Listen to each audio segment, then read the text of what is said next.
Good morning, Warzone kids. It's a beautiful day on the trail to the Western Lands in Vermont. -5 where I am right now. But it's beautiful. My truck is warm. I got a heated seat, and I got one of them steering wheel wrappers around my steering wheel so my hands don't freeze off. Warzone kids is my term for those of us like myself. I'm a child sex abuse survivor. As an adult, I live with borderline personality disorder. I'm a recovering addict and bulimic. Warzone kids is my term for those of us who grew up with a childhood that was more like a low-grade guerrilla war and less like a supportive nursery. And I think of my psyche, my heart, my soul as a Jenga tower. That game where at the beginning it's a solid block of wood, and every little bit of harm, abuse, and neglect you suffer as a child takes pieces off that bottom and puts them up on top. By the time you're an adult Warzone kid, that tower is a swaying, shaky thing. Falls apart, falls down all around you. And the task of life as a Warzone kid is to put that Jenga tower back together. And I call that the Western Lands, a place of peace and wholeness where we learn and become what we are. And life is a pilgrimage to that place, where the pilgrimage itself is learning and becoming what you are as you go to the place where that's possible. The journey is the destination, that kind of thing. It's real. And I'm doing these pieces about books that I've written. And this one is about the Chronicles of PJ and the Dangler. That's a short horror novella, I'll call it. I think it's about 50,000 words. The ebook is on Amazon, and the audiobook is on Audible. I recorded it. And the Chronicles of PJ and the Dangler started as an assignment from my shrink. I was obsessed with torture as a small child, and as a big child, and as an adolescent, and as an adult. I used to read stories of torture. I went to a little Christian school when I was a kid, and they used to read us Fox's Book of Martyrs. And that is a story written in the 18th century, I think. But it's a story of people that have been tortured to death throughout the ages. And it is written in grisly detail. Saints that were flayed alive, Protestants tortured by Catholics. Heavy on that because it was written by a Protestant during the Counter-Reformation, I think. But that really burned itself into my mind because I read that as a child. And as a Warzone kid, I found that reading stuff about torture and pain and suffering was something I could relate to. And I know there are many, many Warzone kids that are like that. Now, when I was a kid, I didn't have the internet. I couldn't go look at gory cartel videos and car crashes and stuff like that. I had to read books. And then when I was an adolescent, you'd hear about a movie like Faces of Death that had stuff like that in it. And it was kind of hard to find, but somebody get a hold of it, VHS tape, and you'd watch it, and you'd get a numb feeling. And that was one of the ways that I blotted out my feelings. I would numb myself with tales of torture and pain and suffering, which I think, looking back on it, I think kind of mirrored to me my own level of pain, suffering, and torture. So my shrink said one day, I think I wrote this thing about 5 years ago or so. He said, you know, Ben, you ought to write the perfect torture story. You're a writer, and writing is how you work through things. So you ought to write down the perfect torture story. And I've learned the hard way to just do what he says. So I did that. I started writing a torture story. And I was asking myself, now, it's got to be a guy who kidnapped somebody in his basement to torture him. Who's that going to be? Who could you do that to? Because I had to put myself in my protagonist's shoes, PJ, and the Dangler is the guy that he kidnaps, PJ and the Dangler. And so I thought to myself, all right, PJ is kind of an avenging angel. PJ is, surprise, surprise, a child sex abuse survivor. And where it's not like me is PJ was, the character PJ in the book, was abused by a Catholic priest. PJ was an altar boy, an altar server, and he was abused by a Catholic priest, a series of them. Because, as many war zone kids can relate to, when you're sexually abused as a child, for many of us, you find that it puts a mark on you. And other predators can see that mark. And that was not my experience. I was abused by a woman, and I come from the family abuser subtype of child sex abuse survivor. So my experience was not like PJ's experience at all in the plot points. But I did get the mark on me, and I did get targeted by, I would not say numerous, but I wouldn't say one or two either, predatory dudes in my childhood. Now, they did not actually get their hands on me, but it weren't for lack of trying, and it weren't for lack of, I would call it sexual harassment, getting targeted by predatory older dudes. And I could kind of get how that dynamic worked in my life. And so I made PJ a character like that. And PJ decides that he goes back and he finds a priest who he sees is grooming a kid. And he sees that the priest is fixing to move on to the abusing part of grooming. And he decides that it ain't going to happen. And he decides that he has a theory about how he can turn this guy around psychologically, and he can get this guy to see himself. And he can get this priest to stop. He can fix him. And he's well aware that his method for doing this is not going to be approved upon by any human subject review board. It ain't going to be in line with criminal statutes or the Geneva Convention. It's going to be fairly rugged and fairly unpleasant for the Dangler. But that is, in fact, what's going to happen. And he's going to see if he can fix this guy, or the guy's going to die trying.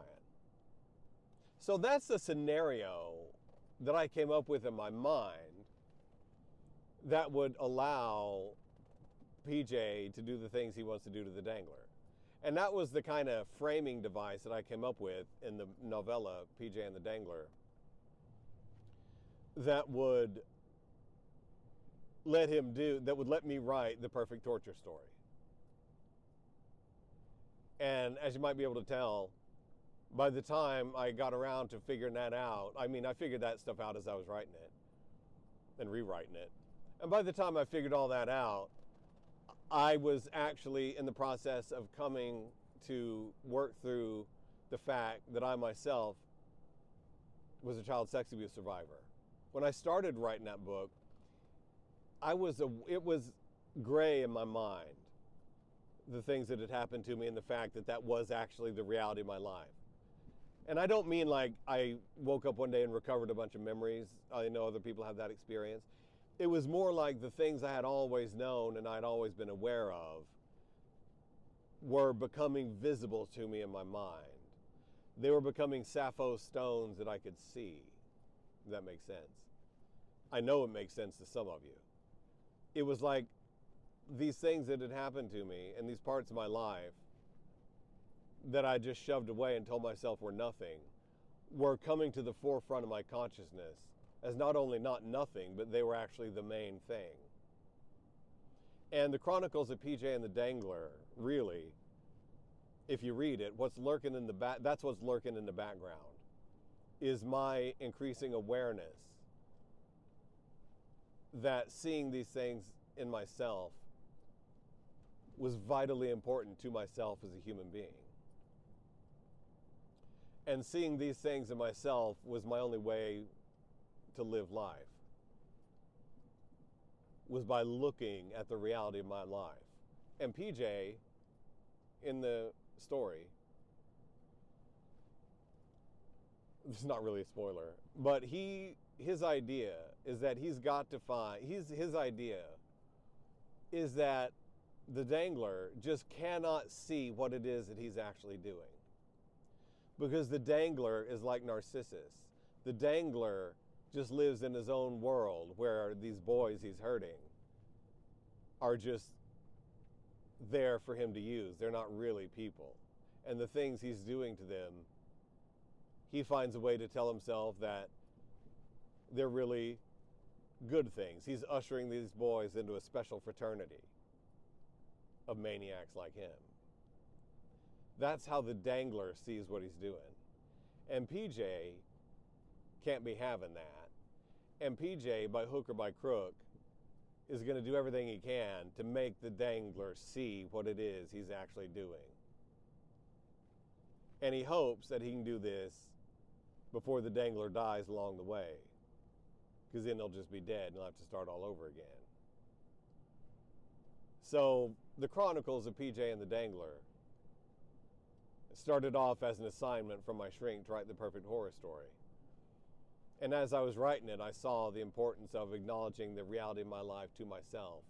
And I saw really something that I see has become a theme in things I've written, which is seeing yourself and this image of Narcissus staring into the pool and the death that comes for Narcissus,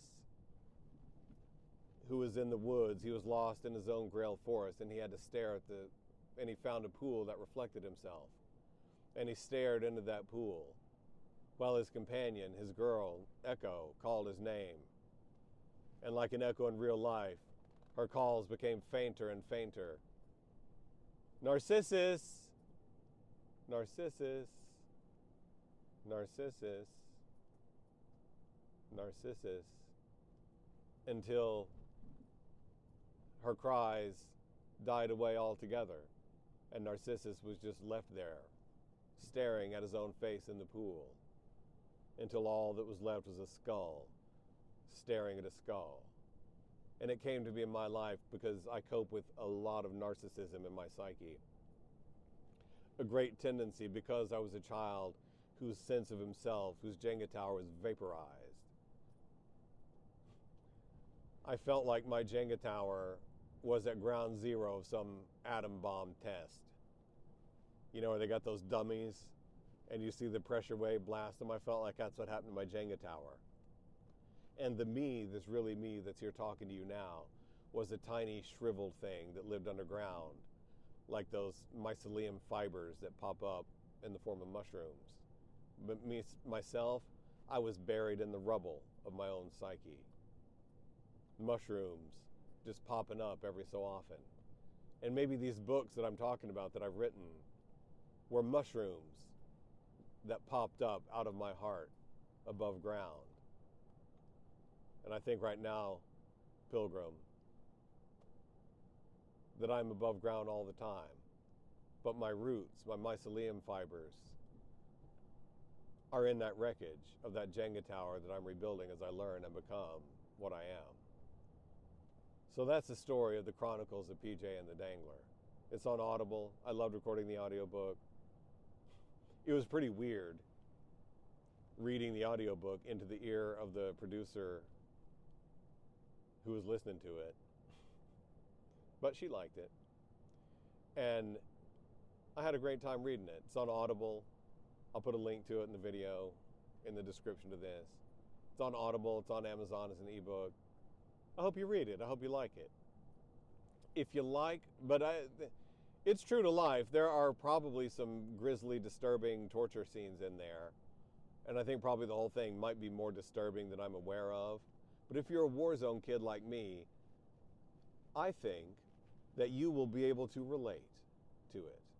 I think that you'll be able to relate. And I don't think it will be that disturbing to you.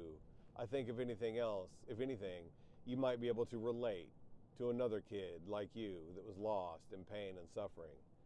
And I can tell you that every last bit of torture that PJ inflicted on the Dangler is emotionally, psychologically equivalent to the level of pain and suffering that I was living in as a human being in the past. in the present, I'm looking at rosy-fingered dawn coming up over that horizon. And I got my warm boots on. I've got my Gen X M65 Vietnam era coat on because it makes me nostalgic for my youth and I like it. It's a beautiful day on the trail, Pilgrim.